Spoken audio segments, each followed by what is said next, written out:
ஜெய் வாராகி. என் அன்பு குழந்தையே, எதற்காக இவ்வளவு சோகங்கள்? வாழ்க்கையில் ஏதாவது தலை குனியும் அளவுக்கு ஏதாவது மாறிவிட்டதா? தங்கமே, அப்படியெல்லாம் ஒன்றும் மாறவில்லை. இப்பொழுது உனக்கு கஷ்டம் இருக்கிறது. இந்த கஷ்டத்திலிருந்து தப்பிப்பதற்காக நீ நிறைய விஷயங்களை போராடி கொண்டிருக்கிறாய். ஆனால் எல்லாமே மிகப்பெரிய அளவில்தான் உன்னை பாதிக்கிறது தவிர உனக்கு எதுவுமே நல்லது நடக்கவில்லை என்று கவலைப்படுகிறாய். சீக்கிரமாக உன் வாழ்க்கையில் இருக்கும் அனைத்து கஷ்டங்களும் உன்னை விட்டு விலகும்.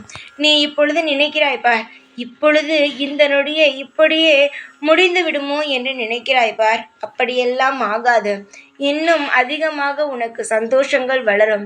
வாழ்க்கையை இப்பொழுது வெறுக்கிறாய். இன்னும் சில நாட்களில் உன் வாழ்க்கையை நீயே ரசித்து இன்பமாக வாழ துவங்குவாய். அப்பேற்பட்ட வாழ்க்கையும் சந்தோஷங்களும் உனக்காக நான் ஏற்பாடு செய்து வைத்துவிட்டேன். இனி நீ அனுபவிக்கப் போவதுதான் பாக்கி. நீ என்னுடைய குழந்தை. காலகட்டங்கள் மிக மோசமாக இருக்கலாம். ஆனால் ஒரு பொழுதும் ஒரு நாளும் உன்னை நான் கவலைப்படுத்தி பார்க்கவே மாட்டேன்.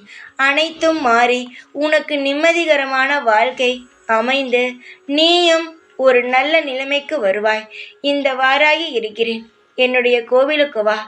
நீ உன் மனதில் ஏதாவது ஒரு விஷயத்தை நினைத்து கொண்டு வேப்ப எண்ணெயை ஊற்றி பச்சை திரியை போட்டு எனக்கான விளக்கை ஏற்று. நிச்சயமாக உன்னுடைய வாழ்க்கையில் இருக்கும் அனைத்து கஷ்டங்களும் போகி உனக்கு சந்தோஷங்கள் கிடைக்கும். இது ஒரு முறை வாரம் வெள்ளிக்கிழமையாவது, இல்லை செவ்வாய்க்கிழமை, இல்லை பஞ்சமி, ஏதோ ஒரு நாள் நீ செய்து பார். உனக்கு அடுத்த பஞ்சமிக்குள் நல்லது நடக்கும். தைரியமாக இரு. எப்பொழுதும் உன் கூடவே இருப்பேன். இந்த வாராகி நான். ஜெய் வாராகி.